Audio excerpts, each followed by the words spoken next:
Welcome to How to Pronounce. In today's video, we'll be focusing on a new word that you might find challenging or intriguing. So without further ado, let's dive into today's word, Lebensabschnittsgefährte.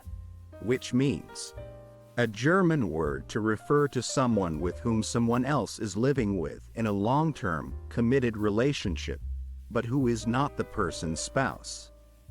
Let's say it all together. Lebensabschnittsgefährte. One more time. Lebensabschnittsgefährte.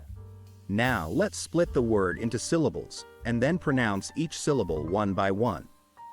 Lebensabschnittsgefährte.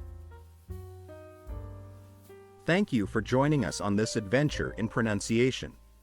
Remember, language is a journey, not a destination. Keep exploring, experimenting, and expanding your linguistic horizons. We'll see you next time.